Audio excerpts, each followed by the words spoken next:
So many women whom we have come to admire in our denomination have made their marks, or perhaps it would be more just and poetic to say that they have struck their wild flourishes of courage and bravura calls to commitment as they sought out to improve the lots in life of those who were discouraged, undervalued, or mistreated. There are so many women that we could talk about, but because we have been so affected by recent elections, both national and local, and because voting rights are on the line in this modern day, let's pay homage to those who fought for women's suffrage. When I was a child, I thought the word was suffrage, and that women's suffrage movement was aimed at helping women have better lives because they were being told what to do by men, from not being able to get an education, and from just not having much freedom to make their own choices. It turns out that my youthful analysis was not that far from wrong, because in Old French, suffrage means intercessory prayers or pleas on behalf of others. It seems that women were in need of some intercession and someone to plead for justice and mercy to help ameliorate their misery and end their servitude, to find relief from the very real pressure that was keeping them from rising to their full potential, to join the roles of the first class, to be first-class citizens. So, the right to vote is intercession. It is intercession in its most high and holy form. Before we leap into the suffrage era, we need to circle back just a bit, because suffrage didn't just spring out of a vacuum. Between 1890 and 1920, this country was engaged in what has become called the Progressive era, and according to writings from the Eleanor Roosevelt Papers Project at George Washington University, because of problems arising out of rapidly growing industrialism, people wanted to get rich. Problems of poverty, violence, greed, racism, class, and warfare were becoming more and more egregious. Progressives of that era rejected social Darwinism in favor of striving to provide for good education and safe places to work. People of that era were saying that people shouldn't be blamed for their natural or biological shortcomings. That was how people were viewed at the start of social Darwinism. It was during the Progressive era that women's work spread outside the home and into the community. Carrie Nation was out axing saloons. She was out there for her sisters, and she was out there because she wanted to protect women and children from physical abuse and financial irresponsibility of alcoholic men. We know not everyone is an irresponsible alcoholic, but in the spirit of Carrie Nation, we have to say that protecting the lives of women and children, even with an axe, was a good thing to do. And there was Margaret Sanger, who was publicly stomping for women's rights to have control over their own bodies so that they would not die from having more children than their fragile bodies could handle. Yes, women were becoming activists. They banded together in social clubs and spearheaded efforts to improve local conditions, which eventually led to statewide, then countrywide improvements. And according to articles of the time, the achievements from these women who of course largely went unnamed, included clean water and trash collection, hot lunches at schools, community playgrounds, fire codes for office buildings, and public libraries. In addition, at that time, women were considered the moral guardian and the protector of the home. So using this ideology as a springboard, women began arguing that they should move into the public domain, where they would be allowed to express their concerns and ideas in the public sphere. Not just their neighborhoods, not at just their club meetings. Women became organized and political, lobbying for better education for their children, better health care, and an end to government corruption. So, at that time during the progressive era, with their credibility at its zenith and with the righteousness of their success, women began to seek the prize that would make them even more influential as they worked toward change, as they worked to make the world a better place and to make their voices more powerful. They wanted the vote. They were most often called suffragettes. You know, adding E-T-T-E to a word feminizes it, and it is used to address something as diminutive.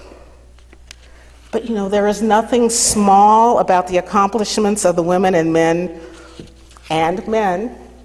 who were disowned by family and friends, who struggled against violence and jeers of the opposed, who were thrown in jail and treated horribly, or who worked tirelessly for years to bring women the right to vote.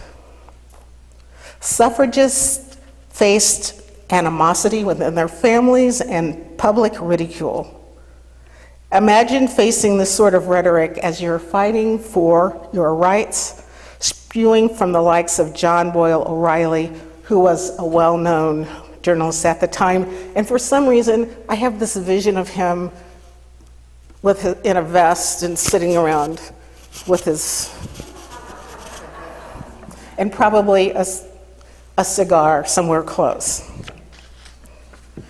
This is what he said. Women's suffrage is an unjust, unreasonable, unspiritual abnormality. It is a hard, undigested, tasteless, devitalized proposition. It is half-fledged, unmusical, Promethean abomination. It is a quack bolus to reduce masculinity even by the obliteration of femininity. Well, I didn't know what bolus meant, so I had to look it up.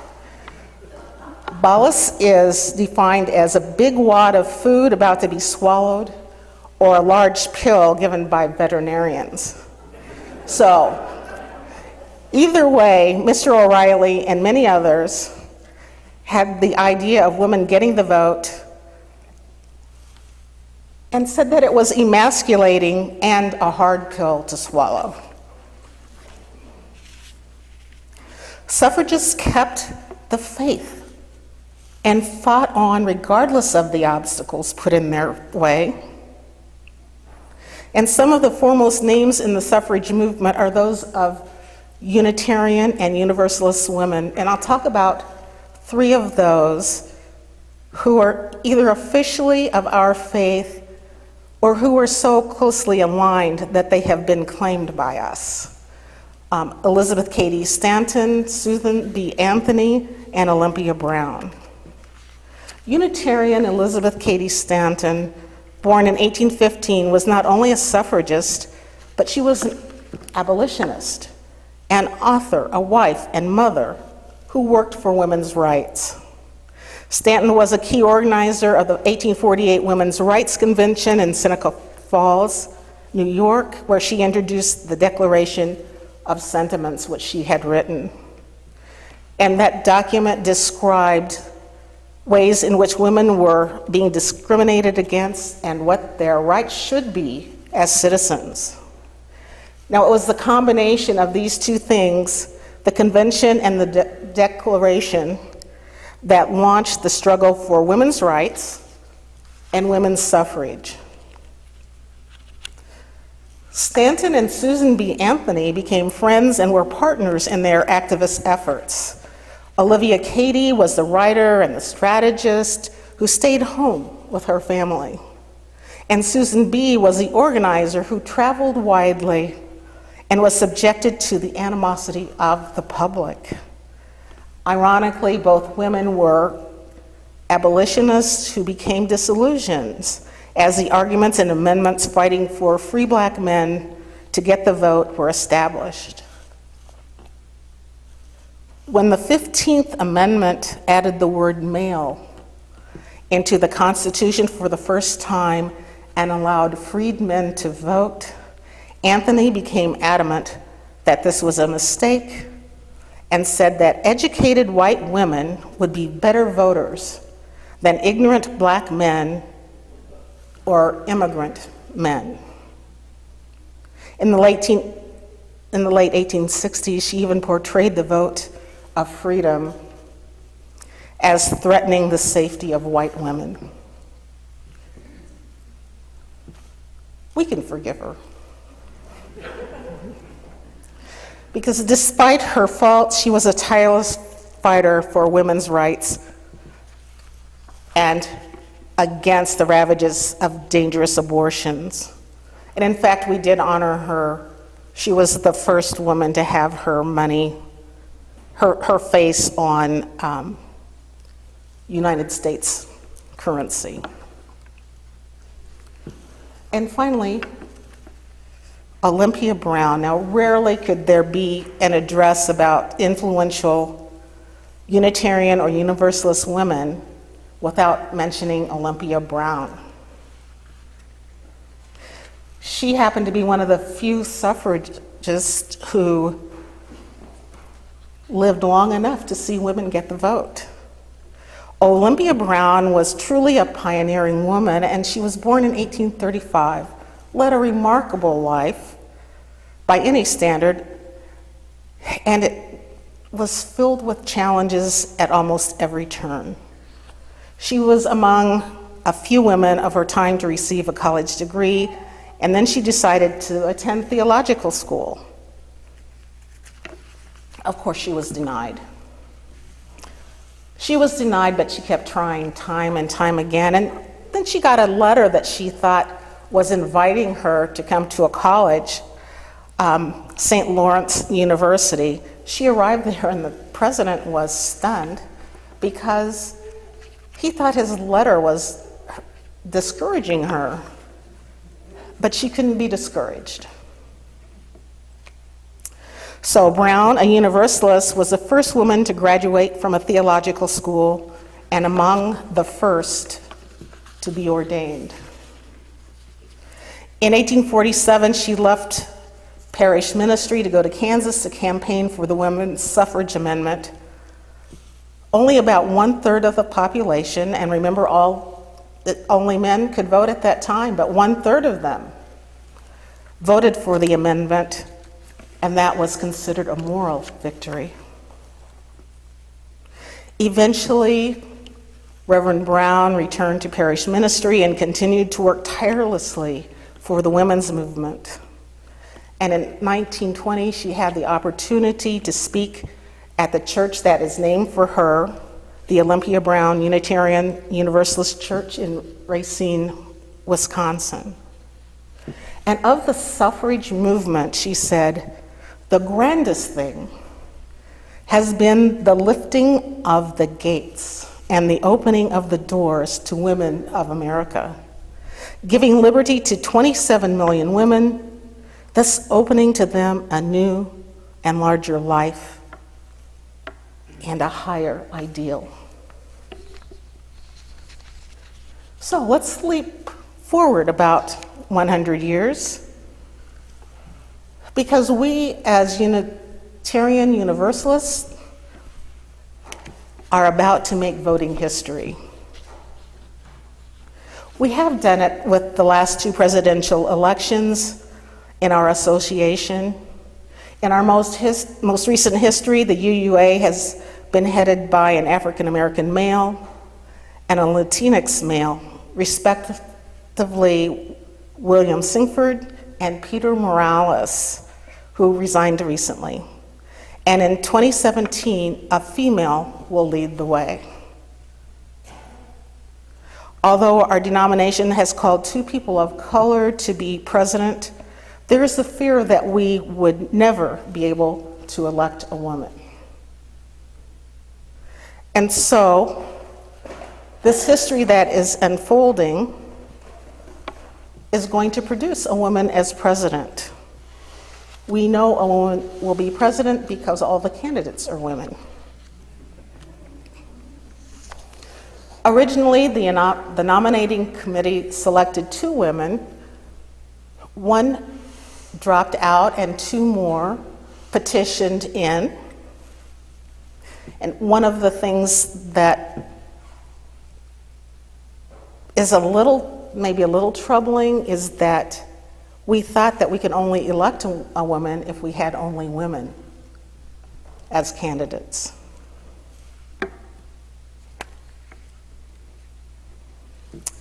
Well, on Saturday, I had the honor of moderating the candidates forum for the Mid-America Region's Ministry Days. Quite an honor, and I don't think I'll be an asterisk in any history books, but I feel that I have been a part of history by being able to moderate that conversation. Now, the first question was supposed to be something kind of lighthearted and an icebreaker. And I had read that one minister had asked in a previous debate, what would you choose as a superpower? Well, I knew I couldn't do that one, although I thought that's pretty cute. So I decided on where are you in birth order, and how does that inform your leadership style and your ability to play nicely with others? Well, I got a laugh there too. Okay. So I have to tell you that their responses were very revealing. The first to answer was Reverend Jean Pupke, who's a senior minister at First UU Church in Richmond, Virginia. Jean has been a nun and had formerly served in executive positions in corporate America. Jean said that being the oldest of 7 in a house with only 1 bathroom had given her organizational skills. But also, being the oldest of 7 made her a protector and required her to be ever mindful that she was in a position to serve others. So she sees service as one of the primary objectives in her ministry. Reverend Susan Frederick-Gray is a senior minister of the UU Congregation of Phoenix, and she was the lead organizer of the Arizona Immigration Ministry, and that is the group that provided us with Justice GA in Phoenix. Susan was the youngest child and described herself as the glue that held everything together for her family. And she said that that position in her family showed her the importance of unity and bonding together in a common cause. The Reverend Allison Miller has been senior minister of Morristown Unitarian Fellowship since 2005, and she's currently the chair of the board of the Church of the Larger Fellowship. And if you're not familiar with that, we do have an online presence that provides services that make it accessible for people all over the world to hear the message of Unitarian Universalism. Alice was the older child of 2, and her younger brother had developmental delays. And because of that, and the fact that she also had a birth illness that had to be treated with chemotherapy, so she has found herself with a lifelong disability, and she feels that she is very attuned to the needs of others. I don't know how we could have 3 more outstanding candidates, and many people have commented that any of the 3 women would make a fine president and leader. Many have asked, is it possible to select all 3? Susan Frederick-Gray for her leadership in social justice, Allison Miller for her spiritual direction and understanding of ableist issues, and Jean Pupke for her organizational and process skills. Well, this congregation is going to have a number of delegates who will vote in this unprecedented historic election in June in New Orleans at General Assembly. We will elect a woman, and she will make history. This would not be possible if it were not for our courageous suffragist predecessors who fought and suffered and endured so that women could be seen and heard outside their homes. And as Olympia Brown said, the grandest thing has been the lifting of the gates and the opening of the doors to the women of America and to the Unitarian Universalist Association. So women could vote. So all of us could vote. May we always exercise our right to vote and remember that the right to vote is intercession. It is intercession in one of its most high and holy forms. Thank you.